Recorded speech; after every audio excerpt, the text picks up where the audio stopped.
An Aussie and a Brit walk into Jalan Alor. The Aussie says, "This is my favorite fruit in Malaysia." The Brit asks, "What's this? Can I try this one?" Well, what is this? Soon after, they're enjoying a Malaysian feast together and running into some unexpected surprises. G'day, I'm Jack, an Aussie expat living in Malaysia, and in this video, I team up again with Daryl Solis to show him around Bukit Bintang and the infamous foodie street, Jalan Alor. Our journey kicks off on the Monorail, and trust me, it only gets more delicious and chaotic from there. Let's go.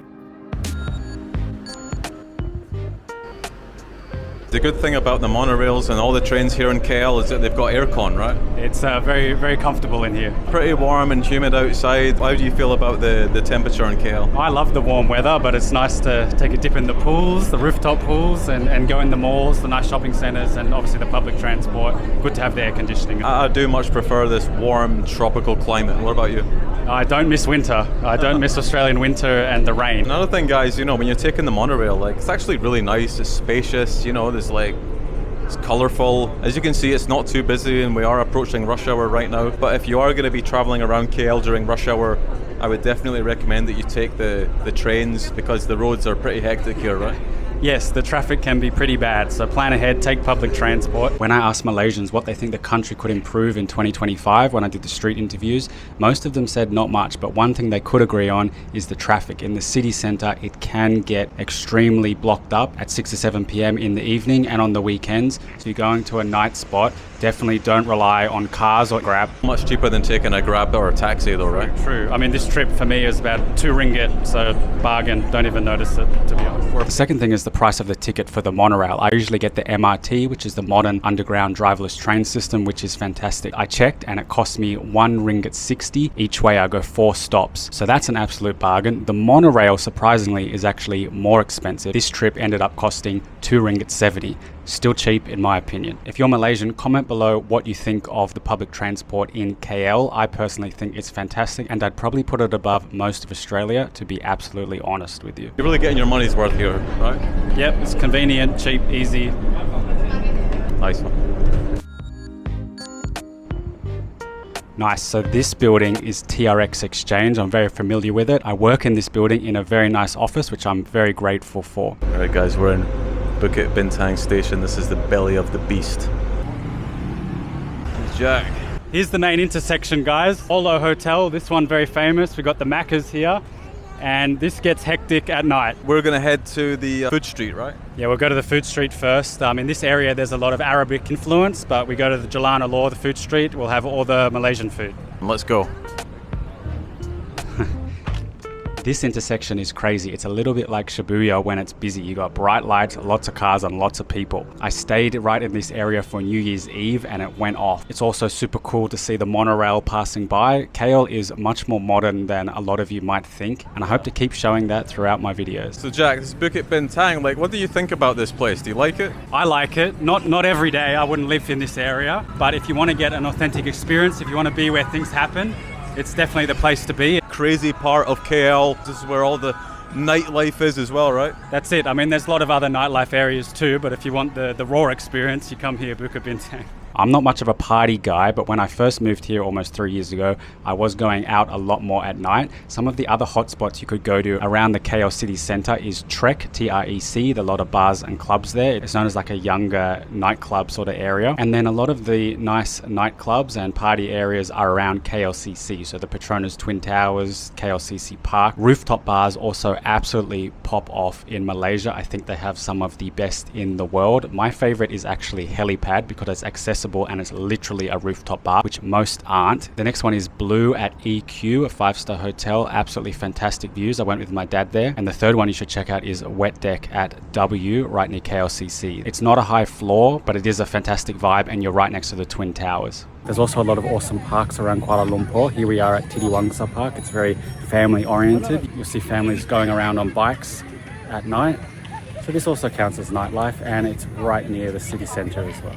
Definitely don't want to live in this area, but you definitely want to, come here and experience the vibe. Yeah, come stay here for a few nights maybe. So if you have a big night, you can just walk back to your hotel. Yeah, for sure. Get a massage. Oh, massage? No, thank you. I'm okay. Thank you. Like Bangkok, you do get a lot of girls asking you, you know, if you want a massage and all that kind of stuff, eh? It's just because you're very attractive, Daryl. They want to give you a massage. Oh, well, I don't mean, what can I say, man? Like, this is like proper old town here, eh? Here, guys, we're on Tiger Street. This is Jalan Alor, right? Yes, Jalan Alor. Wow.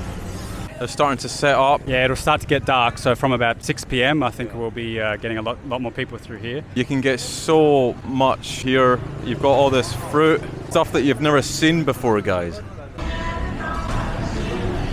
Fresh pomegranate juice. Durian, the smelly fruit.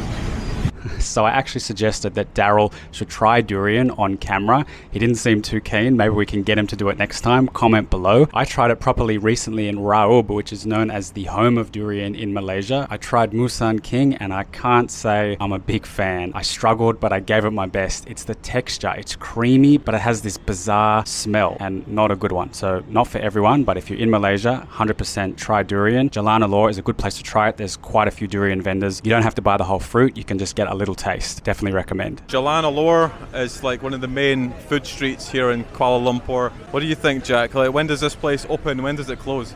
Yeah, from about 6 or 7 p.m. people come in for dinner when it gets dark, so it should be firing up soon. And I haven't been here when it closes, so it must close pretty late, definitely past midnight. I did walk down here once about 10 p.m. and it was just crazy, guys. Like, you couldn't move. Hello, how are you? Thank you. Friendly local people everywhere. It's great, right? That's right, people are very friendly. You can have a chat, they'll say hi.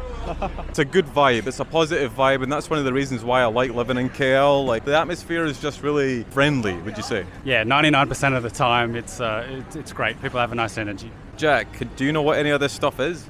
It's definitely flavoursome, so we'll have a different chicken, different curry, a lot of different flavours, but it's safe. I mean, Malaysia is probably one of my favourite countries for food, and I've never had any issues. Bali's notorious for it. In any other country, Southeast Asia, I've had some issues with food, but not in Malaysia. I've had a good run. Octopus.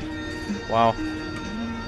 Because it's hot and humid, they're going to sell you a lot of drinks. They make money from drinks, so you'll see a lot of different fruit drinks, smoothies, and coconut. So I would definitely recommend you get a legit actual coconut with ice. Pretty cheap. It'll be, what, 6 ringgit 50? A few dollars, a few pounds. When you're in Southeast Asia, you'll just come across all this different fruit. Let me just ask them what this is, because I've never seen this before. Hello, what's this? Ghost apple. It's like water apple. Let's get a close-up on this. Look at that. It looks beautiful. Incredible. I've never tasted one, but I will soon. Called mangosteen. Is that right? Yeah, that's right. It's a type of mango? Very different to a mango. Something that we just do not get anywhere in the UK. I have no idea what this is, but I'm going to ask them. Can I try this one? Well, what is this? Underbera. Underbera. Underbera. Oh, wow. I'll try a little bit. Thank you. Underbera. Here we go. Tastes like a sour cucumber. It's nice. Can I get one dragon fruit smoothie and one pomegranate smoothie, please? When you get a juice here in Malaysia, they give you it in like a bag and it's not going to spill. It's not going anywhere. And how does it taste? As fresh can be, guys. Pomegranate smoothie. Oh, that's so nice. What'd you get, Jack? Oh, we got the dragon fruit. This is my favorite fruit in Malaysia. You got to get the red one. Not the white one, the red one. Dragon fruit smoothie. Delicious as usual, fresh dragon fruit and ice. Very good. I really do love dragon fruit. It's not something common in Australia at all. It was only when I came to Malaysia that I discovered this red, purple dragon fruit that tastes fantastic. I usually drizzle honey on top. Perfect, sweet, healthy snack. Papaya, mangoes, and other local grown fruit have to be up there as well. Comment below what your favorite Malaysian fruit is. Here in like the street food area of Kuala Lumpur, it might not be for everyone, food hygiene and all this kind of stuff, but actually I've never had a problem myself here in Kuala Lumpur, but actually pretty hygienic. The vendors here, they take their cleanliness very seriously. What do you think about that? Yeah, a lot of street food is based on reputation, right? It's not Google reviews, it's people on the street telling you the best places to go. So if they prepare the food bad, they lose their business. So they have every incentive to do everything as nice as they can. You don't need to come here to eat, of course. You can go to your Western restaurants, you can go to your cafes, anything that you can get in the West, you can get right here in Kuala Lumpur. If you want to come down and experience the real local street food vibe, it's there. This place is always here. This place is open 7 days a week, right? Yeah, 7 days a week, and right now I'm looking at Pavilion Mall, and then TRX is only one stop away, which again are world-class shopping centres, so you've got everything in one place. The atmosphere is amazing. Why not come here and try it for yourself? So a lot of these stores are family owned, passed down over the generations. And look, you'll see the setup where you'll have the shop, the restaurant on the ground floor, and then it'll be connected to the living quarters behind. So a lot of the restaurant owners and operators will be living there, their family.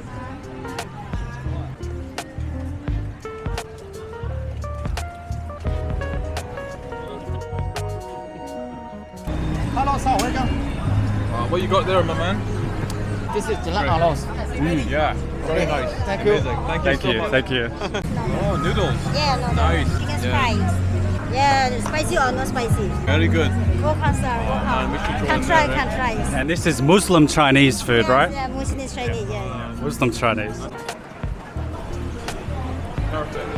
All right, Jack, what have we got ourselves into? Mee Tarik, so yeah, Muslim Chinese food. It's a bit different, so there's not going to be any pork here. It's halal. Looks delicious. Got everything, different types of noodles, rice, delicious food. Mix of cultures. That's what Malaysia's about. Mixing of cultures, everyone getting together, enjoying good food. I suggested Mee Tarik because it's something unique. Before I moved to Malaysia, I didn't know anything about Muslim Chinese culture or food. And there's actually quite a lot of it here because most of Malaysia is Muslim and there's also a big Chinese influence. So it's great to see the cultures come together. So I pushed Daryl to try this as there's a lot of unique flavors and dishes that you probably will not see in the West or Southeast Asia for that matter, because Malaysia, truly Asia, is the real melting pot of the region.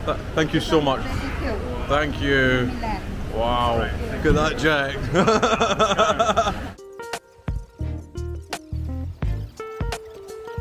We actually didn't end up getting noodles. We got some fresh bok choy. We got some spicy chicken, which was fantastic, but it has bones in it. That's something to keep in mind. In Malaysia, Southeast Asia, a lot of the chicken has bones, whereas in the West, it's usually boneless. We also got some rice to go alongside it, and the beautiful lamb skewers were absolutely fantastic. If you come to a Mee Tarik or Muslim Chinese food, I definitely recommend getting lamb as much as possible. We also got this nice Chinese soup, which had some beautiful blend of flavor, some seafood, mushrooms, other vegetables like that. Great meal. If you have the local expertise in Kuala Lumpur of where the best Mee Tarik or Muslim Chinese food is, comment it below. Daryl and I might visit it next. It's loud, it can be very busy, but the atmosphere overall is very good. Jack, what do you think? Yeah, I like the vibe. I mean, you can see people walking past, you get sort of that atmosphere, and you'll see a lot of groups. You'll see families or groups of friends. It's communal eating. People come here to be social. Yeah, you see a lot of like locals here as well as tourists, so it's a good mix of people. Great place to come. Very good. Octopus, yeah? Thank you. Wow, look at this place, man. It's proper, looking good with the lights, eh? Yeah. Cute. Wow. Veggies. Yeah. This was about 6:30, 7 p.m. at this point, so you can see it's getting a little bit darker, it's getting a little bit busier. Prime time is going to be 8, 9, 10 p.m, so keep that in mind if you visit. If you want to avoid the crowds, go earlier, but if you want the true hustle and bustle, go later, 9, 10 p.m. You know, you cannot get bored in this place. If you're a picky eater, you're definitely going to find something that you're going to like here, right? Yeah, have some fruit, veggies, it's got everything. All different types of meat, all different dishes, different cuisines, different countries. You are going to find everything here, guys. It is amazing.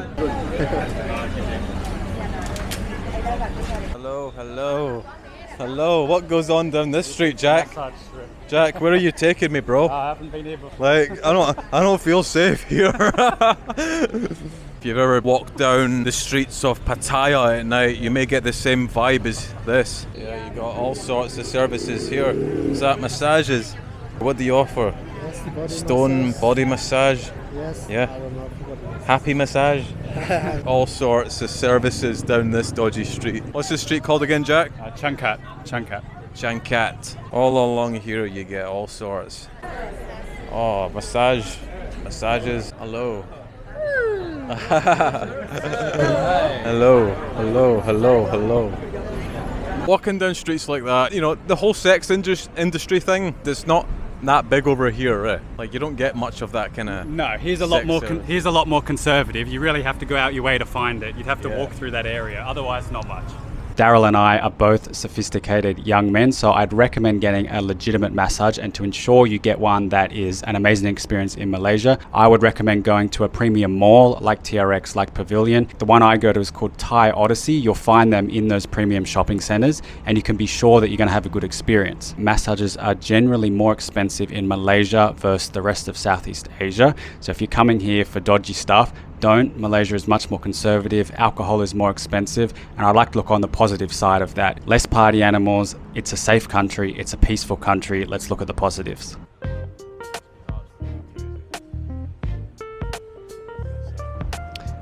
Now this area that we're walking through here is Changkat. It's full of Western bars, pubs, foreigner area. And in this video, we really wanted to look at the authentic street food. But if you're looking for a traditional Western experience, just come next door to Changkat. All along this strip, you've got nice cafes, nice bars. I'd recommend Gravy Baby for a bit of everything, all type of Western food, pies, steaks, tacos. Another famous one is Havana at the end. Pretty nice, but I think it's a bit overpriced. There's also a fantastic pork restaurant here. They serve the full pig, and that was an amazing experience I had a few years ago. And along here is also dining in the dark. You might have seen that in other countries. This is the place to go there if you're looking for a unique experience. I hope you enjoyed that adventure into the belly of the beast. Comment where you'd like to see us go next and we'll make it happen. Subscribe for more videos about life in Malaysia. See you in the next one.